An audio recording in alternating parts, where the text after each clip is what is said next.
sebelumnya 15 sampai 26 kisah tentang Nabi Musa berhadapan dengan Fir'aun ya. Ada hal yang perlu untuk saya ralat sedikit ya, karena memang ada khilafiyah di antara ulama, ada perbedaan pendapat ya antara nama-nama yang ada di dalam kisah Nabi Musa itu ya. Jadi saudaranya Nabi Musa ada Harun, ada juga Maryam. Nah, ternyata Maryam ini berbeda dengan Maryam ibunda dari Nabi Isa alaihissalam ya. Pada waktu dulu ada seorang sahabat yang sebelumnya itu beragama Nasrani ya. Dia masuk Islam dan bertanya kepada Ummul Mukminin Aisyah radhiyallahu anha.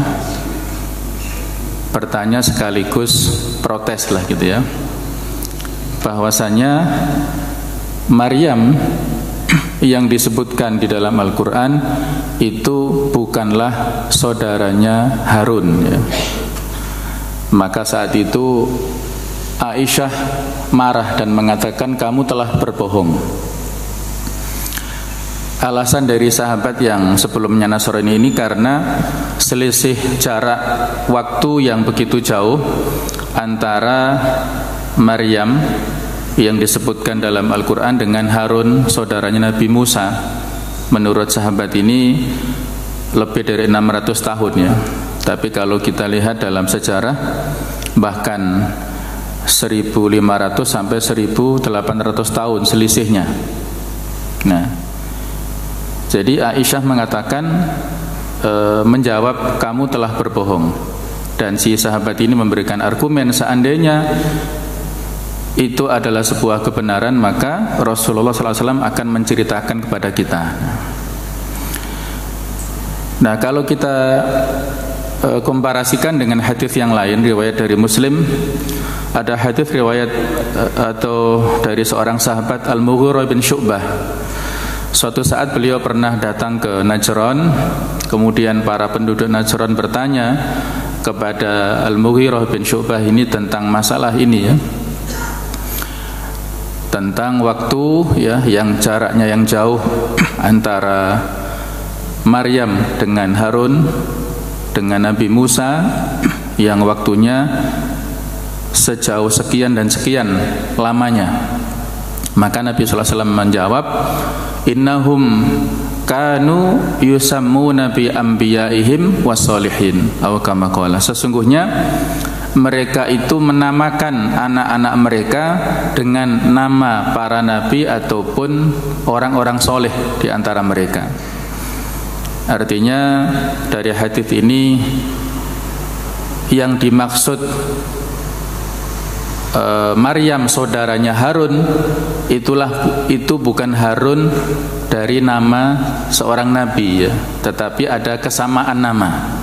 Memang ini masalah khilafiyah ya, perbedaan pendapat. Kita tidak perlu ta'assub ya atau fanatik dalam bab ini ya. Yang penting kita bisa memilih pendapat yang rajih dari yang ada tersebut ya. Jamaah sekalian rahimakumullah, kalau kita baca di surat Maryam ya, ayat 28 ya, nanti bisa kita lihat surat 19 ayat 28. Allah Ta'ala berfirman, ya ukhta Haruna, ma kana abuki mar'a sau'in wa ma kanat ummuki baghiyah. Ini cerita dalam Al-Quran, olok-olokan dari orang Yahudi kepada Maryam ya, Sayyidah Maryam. Wahai saudarinya Harun, sesungguhnya bapakmu itu bukanlah orang yang buruk dan ibumu itu bukanlah pelacur. Jadi orang-orang Yahudi ini memojokkan Maryam ya. Mereka menuduh Maryam telah melakukan penyimpangan ya, sehingga memiliki anak tanpa suami itu ya. Ya, biasa orang Yahudi perlakuannya seperti itu ya. Nah, ini nanti bisa dilihat tafsir dari Quran surat 19 ayat 28 ya. Bisa dilihat di Ibnu Katsir dan yang lain ya. Nah, ini perdebatan yang perlu untuk sedikit saya singgung ya, bahwasanya penafsiran yang pertama tadi sudah saya sebutkan, bahwasanya kata-kata Harun itu menurut hadis Muslim tadi itu ada kesamaan nama, bukan Nabi Harun saudaranya Musa ya. Kemudian penafsiran yang berikutnya bahwasanya kata-kata ukhtun di situ, saudarinya itu adalah ukhtun fil iman, saudari dalam hal keimanan. Artinya penisbatan Maryam kepada Harun ini bukan saudara sedarah, bukan saudara kandung ya, tapi saudara seiman. Dan itu adalah merupakan kiasan dan biasa digunakan dalam percakapan sehari-hari ya. Kita adalah saudara dengan orang-orang sesama bangsa kita ya, ada saudara seiman, ada saudara sebangsa dan setanah air, dan ada saudara sesama manusia ya. Jadi kata-kata saudarinya ya, Maryam itu adalah saudarinya Harun, itu maknanya adalah saudara seiman. Nah, saya kira penafsiran ini adalah lebih mirip ya, dan disebutkan dalam tafsir Jalalain bahwasanya Harun adalah rajulun shalih, ai syabihatuhu fil iffah. Harun ini adalah seorang yang soleh, dan Maryam itu adalah syabihatuhu, sama dengan Harun dalam bab iffahnya, atau dalam hal menjaga kehormatannya, begitu ya. Saudara seiman bukan mesti saudara sedarah ya.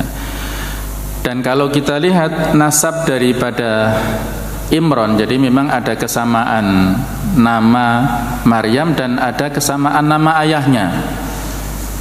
Ayah dari Nabi Musa dan Nabi Harun, kemudian saudarinya Musa, kakak perempuannya Musa juga sama namanya Maryam, dan ayah mereka juga sama-sama namanya Imran. Nah, sementara Maryam ibunda dari Isa itu juga ayahnya namanya Imran juga. Yang diabadikan di surah Ali Imran itu adalah keluarga besarnya Imran, ayah dari Maryam yang melahirkan Isa itu ya. Kalau nasab dari Musa bin Imran itu bin Qahat ibnu Lawi ibnu Yakub. Nah, itu nasab dari saudara atau dari Nabi Musa ke atas. Sedangkan Maryam itu binti Imran binti Mathan binti Al-Azhar bin Al-Yud, terus kalau terus ke atas sampai bin Sulaiman bin Nabi Dawud ya. Jadi nasabnya sampai Nabi Dawud. Dan istri daripada Imran ini adalah Hannah binti Fakud. Ada yang mengatakan Qaudah binti Kubailah, yang mana keluarga atau saudara dari Maryam ini ada Asya, yang itu adalah menikah dengan Nabi Zakaria yang kemudian melahirkan Nabi Yahya. Jadi antara Nabi Yahya dengan Maryam itu adalah saudara sepupu ya. Inilah perlu saya tambahkan supaya tidak ada kesalahpahaman ya. Yang intinya kisah Nabi Musa bersama Fir'aun ini adalah sebuah kisah yang sangat penting untuk kita pelajari ya, perjuangan yang luar biasa. Dan ada hikmah di balik itu, bahwasanya Allah Ta'ala memerintahkan kepada kita untuk berjuang membela syariat Islam semampu kita, semaksimal mungkin ya. Adapun hasilnya dituntaskan oleh Allah Subhanahu wa Ta'ala ya. Musa alaihissalam bersama dengan Bani Israel melawan Fir'aun dengan kekejamannya, tapi kemudian dituntaskan Allah Ta'ala. Fir'aun tenggelam di Laut Merah ya. Bukan mati secara langsung karena dibunuh Nabi Musa, tapi karena kuasa Allah Ta'ala ya. Allah memerintahkan Laut Merah untuk menenggelamkan Fir'aun. Ada lagi cerita sebelumnya Namrud ya, yang demikian zalim juga berhadapan dengan Ibrahim alaihissalam ya. Namrud bukan mati karena sesuatu yang besar, tapi sesuatu yang sepele, makhluk sepele, yaitu nyamuk ya, yang diperintahkan Allah untuk masuk ke kepalanya Namrud dan akhirnya membunuh Namrud dengan walaupun dalam keadaan dia yang sangat diktator itu ya. Ada juga kisah bagaimana kaum Al-Ahzab ya, tentara-tentara Al-Ahzab, tentara-tentara sekutu, orang Quraisy, orang Yahudi, Nasrani semuanya mengepung mengepung Madinah ya, dengan kekuatan yang luar biasa. Ternyata Allah Ta'ala menghancur leburkan mereka dengan diutusnya angin ya, memporak-porandakan kemah mereka dan senjata serta seluruh barang pembawaan mereka, semua itu dihancurkan oleh Allah Ta'ala dengan diutusnya angin itu. Inilah pelajaran yang bisa kita ambil dari sejarah perjuangan para Nabi Rasul terdahulu ya. Mereka diperintahkan berjuang dengan sekuat tenaga, mereka lakukan, maka hasil akhirnya itu adalah diserahkan kepada Allah Subhanahu Wa Ta'ala. Dan inilah yang harus kita tiru ya. Nah jemaah sekalian, ayat berikut yaitu ayat 27 sampai 33 ini kembali kepada permasalahan yang harus kita sampaikan atau harus kita pikirkan ya, terkait dengan jawaban-jawaban Allah Ta'ala tentang mustahilnya datangnya hari kiamat, yang itu menjadi argumen orang-orang Quraisy dulu ya, orang-orang kafir. Mereka tidak percaya dengan datangnya kiamat, maka Allah memberikan banyak sekali logika dan argumen ya. Di antaranya adalah ayat 27 sampai 33 ini. A'udzubillahi minasyaitonirrajim. A antum asyaddu khalqan amis sama'u banaha. Apakah kalian lebih dahsyat penciptaannya daripada langit dan bangunannya? Jadi apakah penciptaan langit yang demikian luar biasa, yang demikian megah itu lebih ringan daripada penciptaan kalian? Nah, tentunya jawabannya tidak ya. Ini istifham yang bertujuan untuk pertanyaan yang bertujuan untuk mengingkari ya. Pasti penciptaan langit itu jauh lebih dahsyat daripada penciptaan manusia.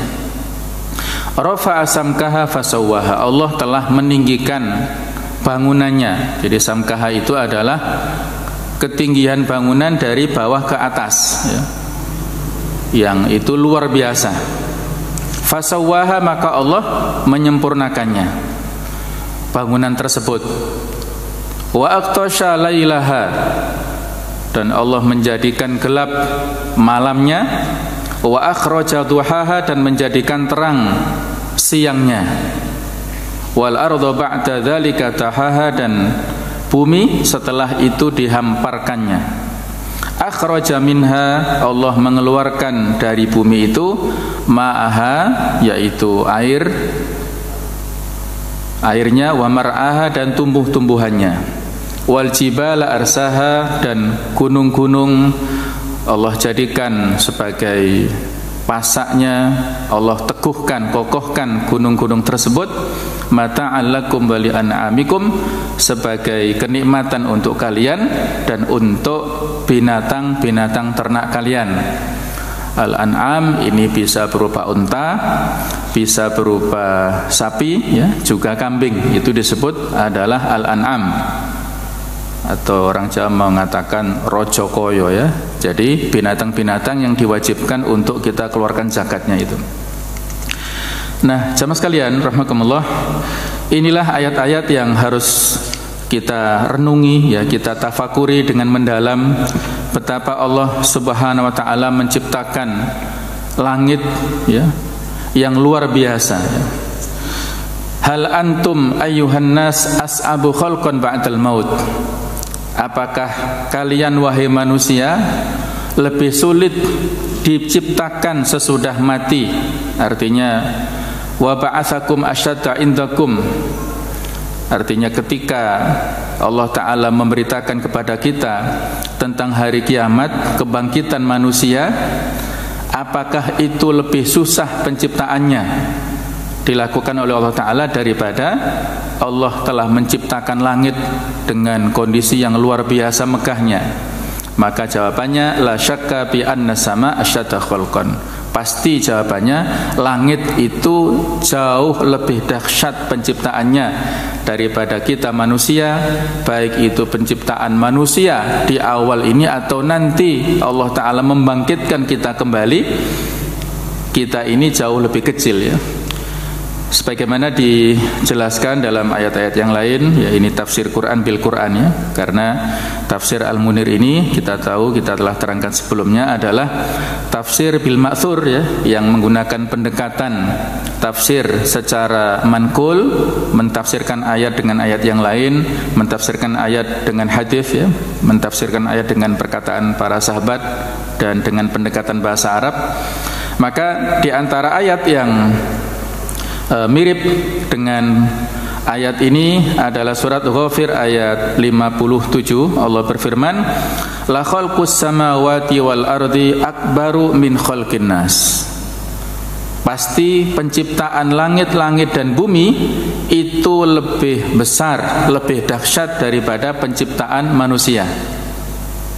Juga dikuatkan oleh ayat yang lain, surat Yasin ayat 81. Allah Ta'ala berfirman, awalaisa alladhi khalaqas samawati wal arda biqadirin ala an yakhluqa mithlahum. Apakah laisa, tidak, alladhi khalaqas samawati wal arda, yang telah menciptakan langit dan bumi itu mampu untuk menciptakan yang seperti itu. Ini juga sama ya, yang mengandung maksud bahwasanya penciptaan kita kembali, kebangkitan kita kembali setelah nanti mati, itu adalah hal yang ringan menurut kehendak Allah Ta'ala dibandingkan dengan penciptaan langit-langit dan bumi itu. Kemudian ayat-ayat ini juga menjelaskan bahwasanya Allah Ta'ala memberikan sifat penciptaan yang sangat luar biasa langit-langit tersebut. Annahu banaha bidhammin ajza'uha ba'duha ba'dhan ba'duha ila ba'din. Jadi Allah membangun atau menciptakan langit ini menghimpun antara satu bagian dengan bagian yang lain yang luar biasa. Wa ja'alaha kal bina'il murtafi. Allah menjadikan langit ini seperti bangunan yang tinggi, fauqal ardi, di atas bumi, biduni a'midatin, tanpa ada tiangnya. Coba kita bayangkan bangunan ya, kita berada di bangunan yang besar, sebesar apapun ya, kalau seperti ini kan masih relatif kecil ya. Tapi kalau bangunannya itu besar, maka atap yang sedemikian luas itu pasti membutuhkan tiang ya. Kalau tidak ada tiangnya maka tidak akan bisa berdiri. Nah, atap ini pun kanan kirinya dikelilingi oleh tiang ya. Nah, langit yang demikian luar biasa, demikian luas, demikian besar di atas bumi ini biduni a'midatin, tanpa ada tiangnya sama sekali. Wa ja'alaha 'aliyatal bina mustawiyatal khalqi. Allah menjadikannya sangat tinggi bangunannya, sangat sempurna penciptaannya, sangat terpadu antara satu dengan yang lain, yang dalam surat Al-Mulk, ma tara fi khalqir rahmani min tafawut ya, kita tidak akan pernah mendapatkan pertentangan di antara penciptaan Allah Ta'ala itu ya. Inilah penciptaan yang luar biasa yang ada di langit ini ya. Kemudian Allah Ta'ala berfirman, wa aqtasha lailaha wa akhraja duhaha. Dhamir atau kata-kata ganti yang ada di ayat ini, yaitu dhamir musanna ya, ha, itu kembali kepada langit ya. Jadi langit ini walaupun katanya itu tidak ada tak marbutonya, tetapi dihukumi mu'annas majazi, seolah-olah dia perempuan, sama seperti bumi ya. Jadi kata-kata yang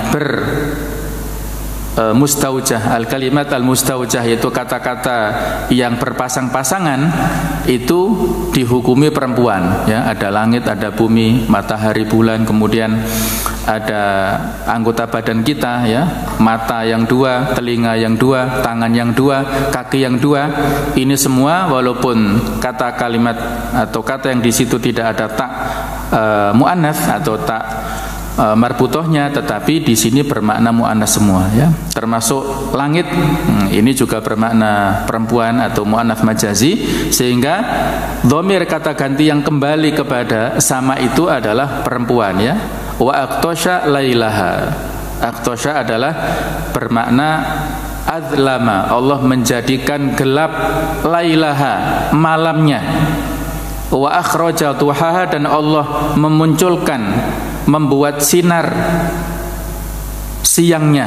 Nah, jadi lailaha dan duhaha di sini dinisbatkan, dikembalikan kepada langit. Kenapa? Malam dan siang ini disandarkan, dinisbatkan kepada langit.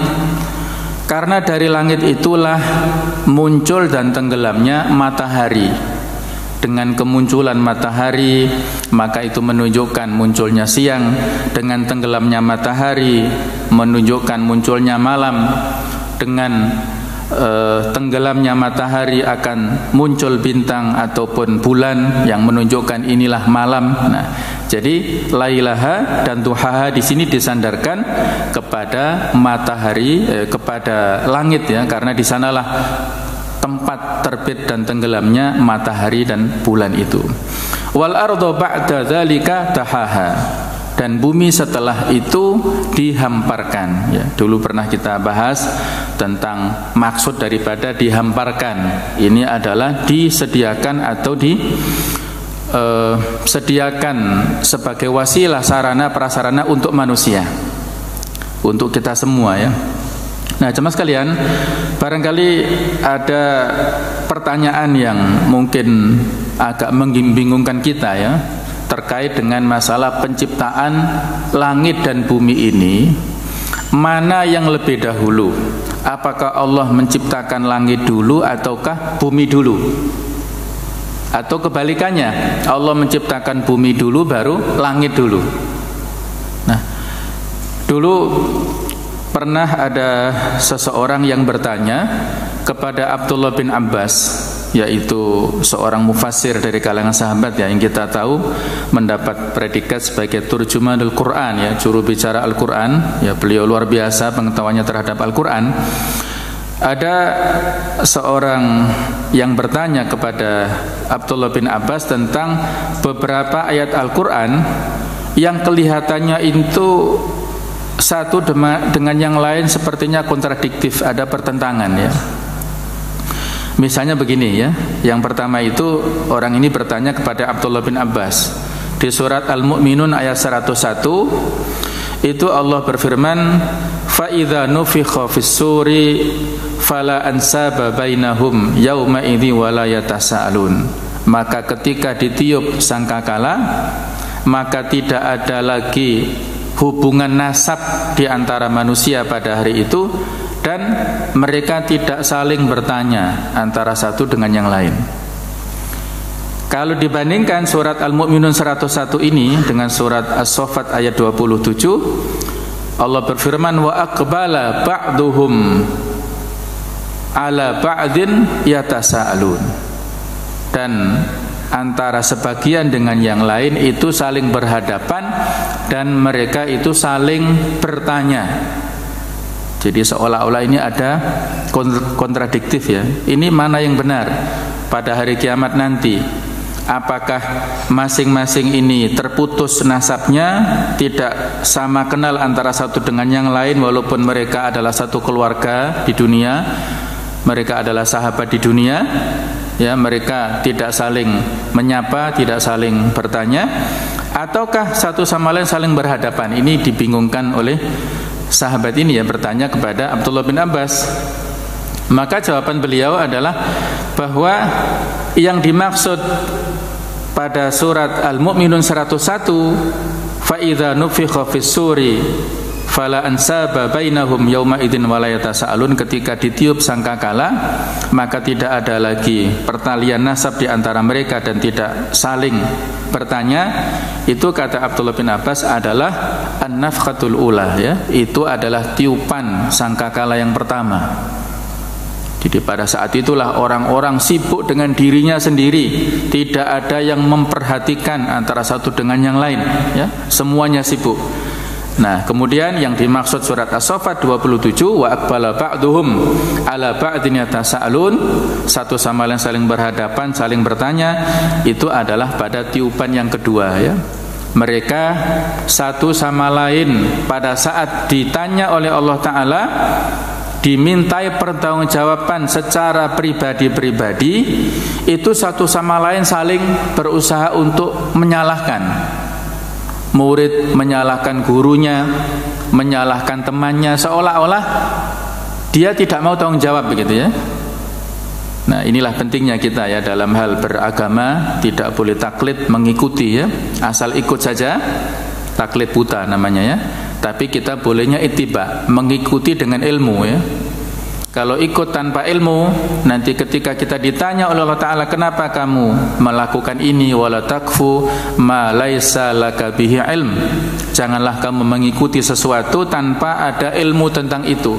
Inna sam'a wal basara wal fuada kullu ulaika kana anhu mas'ula, sesungguhnya pendengaran, kemudian penglihatan kita dan hati kita, semuanya itu ditanya oleh Allah Ta'ala ya. Jadi pertanggungjawabannya secara pribadi-pribadi, tidak boleh kita limpahkan jawabannya kepada guru kita, kepada ustadz kita, kiai kita misalnya, nanti di akhirat tidak bisa. Semuanya harus secara pribadi-pribadi.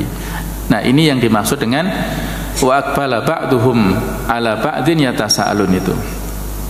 Kemudian termasuk ayat ini ditanyakan kepada Abdullah bin Abbas, seolah-olah ada pertentangan antara surat An-Nazi'at ini wal ardo ba'da dzalika tahaha, An-Nazi'at ayat 30 ini ya, seolah-olah bahwa bumi ini diciptakan sesudah penciptaan langit.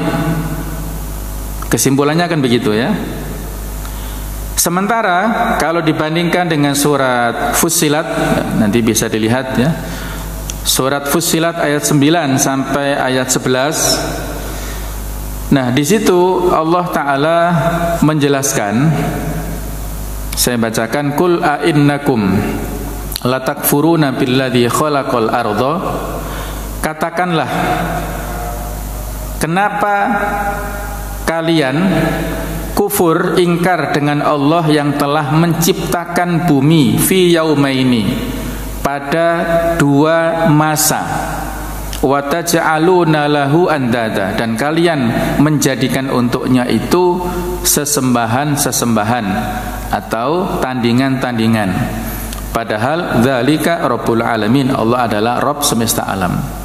Wa ja'ala fiha rawasiya, dan Allah menjadikan di dalamnya itu rawasiya min fauqiha, yaitu gunung-gunung di atasnya, wa baraka fiha, dan Allah memberkahi di atasnya, wa qattara fiha aqwataha, dan telah memberikan ketentuan di dalamnya itu makanan-makanannya, fi arba'ati ayamin, pada 4 masa, sawa alisailin.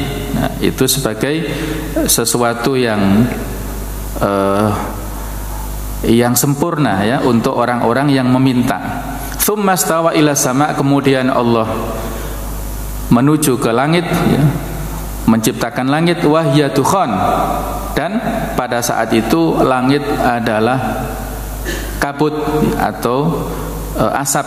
Faqala laha, maka Allah berfirman kepada langit, walil ardi, dan juga kepada bumi, i'tiya tau'an au karha, datanglah kalian berdua, baik dalam keadaan taat, artinya dalam keadaan suka, au karha, atau dalam keadaan yang tidak suka. Qalata, maka kedua makhluk ini, langit dan bumi, mengatakan, ataina ta'i'in, kami datang ya Allah dalam keadaan taat, dalam keadaan suka ya. Jadi di dalam ayat-ayat ini bahwasanya penciptaan ya, disebutkan dalam ayat ini bahwasanya penciptaan langit itu setelah diciptakannya bumi. Nah, seperti itu ya. Jadi seolah-olah ada kontradiksi di sini antara yang kita tafsirkan di surat An-Nazi'at ayat yang ke-27 dan seterusnya, ayat 30 yang inti ini adalah dengan surat Fussilat ayat 9, 10 dan 11 ini. Ini ditanyakan kepada Abdullah bin Abbas, maka beliau memberikan penjelasan ya sesuai dengan yang dikutip oleh Ibnu Katsir dan juga oleh para ahli tafsir yang lain, bahwasanya ketika Allah Subhanahu wa taala menciptakan bumi itu adalah dalam 2 masa. Kemudian setelah itu Allah Subhanahu wa taala menciptakan langit pada 2 masa, dan setelah itu Allah Subhanahu wa taala menciptakan bumi dalam bentuk hamparan yang di sana diciptakan gunung-gunung, kemudian ada lautan, ada semua fasilitas yang ada di bumi itu dalam waktu yang sisanya, yaitu 2 masa. Jadi kalau ditotal antara penciptaan bumi 2 masa, kemudian langit itu 2 masa, kemudian segala fasilitas yang ada di bumi itu adalah 2 masa, maka totalnya adalah 6 masa. Dan Allah menciptakan langit dan bumi semuanya itu adalah dalam waktu 6 masa. Inilah tafsir atau penjelasan dari Abdullah bin Abbas ya, yang ini bisa kita ambil pelajaran, memadukan antara ayat-ayat yang sepertinya itu adalah kontradiktif ya. Maka Allah Ta'ala firman ya dalam surat Al-Baqarah ayat ke-29 ya, yaitu huwallazi khalaqalakum ma fil ardi jami'a. Dialah Allah yang menciptakan untuk kalian bumi semuanya, tsummastawa ila sama, maka Allah menuju kepada langit, fasawahunna, maka menyempurnakan langit itu sab'a samawat. Jadi Allah menciptakan bumi dulu, baru kemudian menciptakan langit ya, dan sesudah itu baru wal ardo ba'da dzalika tahaha, dan bumi setelah itu dihamparkan oleh Allah Ta'ala. Basato al ardo wa mahadaha wa ja'alaha mufallataha kal baydah ba'da khalqis sama. Allah Ta'ala menghamparkan bumi, menjadikannya itu seperti, jadi bentuknya tidak bulat persis ya, tapi disebutkan di sini adalah seperti telur, yaitu oval ya, bulat telur setelah diciptakannya matahari itu. Inilah yang bisa kita padukan dari ayat-ayat ini, yang sekali lagi ya kita tidak mempersoalkan khilafiyah yang pernah saya singgung beberapa waktu yang lalu ya, apakah bumi ini bulat ataukah datar. Ini perdebatan yang tidak produktif ya. Yang penting adalah semua adalah ciptaan Allah Subhanahu wa taala, masing-masing ada dasarnya, dan yang penting adalah bagaimana kita berusaha untuk mengimaninya dengan sebenar-benarnya dan juga mengembalikan semua itu kepada kekuasaan Allah Subhanahu wa taala. Wal arda ba'da dzalika tahaha akhraja minha ma'aha wa mar'aha wal jibala arsaha mata'al lakum wa li'an'amikum. Jadi Allah Ta'ala dalam ayat-ayat ini memberikan penjelasan kepada kita semua, mengalirkan di muka bumi ini sungai-sungainya, kemudian lautannya, ada mata air yang banyak sekali yang tumbuh di mana-mana ya. Wa ambata fiha nabat, dan Allah menumbuhkan dengan mata air, dengan air yang sangat banyak tersebut itu banyak makanan yang satu sama lain itu sama-sama kita manfaatkan untuk kita makan, kita nikmati kelezatannya. Ada yang bisa menumbuhkan biji-bijian, ada yang bisa menumbuhkan buah-buahan, ada yang bisa menumbuhkan makanan pokok, ada yang bisa dimakan manusia, dimakan oleh binatang dan sebagainya. Inilah kekuasaan Allah yang luar biasa, yang harus kita syukuri semuanya ya. La in syakartum la azidannakum, kalau kita bersyukur atas semua ciptaan itu maka pasti akan ditambahkan rizkinya oleh Allah Subhanahu wa taala.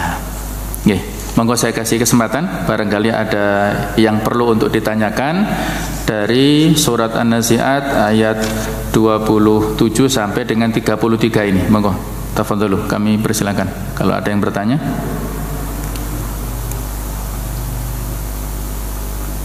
Silakan.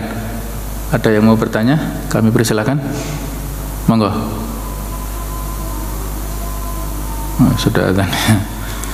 Ya monggo, kalau ada yang pertanyaan nanti bisa ditulis atau dijabri ke saya, monggo ya. Kami persilakan supaya untuk menambah ya pemahaman kita terkait dengan ayat ini. Mudah-mudahan kita termasuk ahlul Quran ya, orang-orang yang bisa membaca Al-Quran ya, memahaminya dengan baik, mentadaburi dengan baik, menghayatinya dengan baik, mengamalkannya dalam kehidupan sehari-hari dengan baik, dan juga bisa menghafalkannya dengan baik ya. Mudah-mudahan kita semua dan keluarga kita termasuk ahlul Quran semuanya.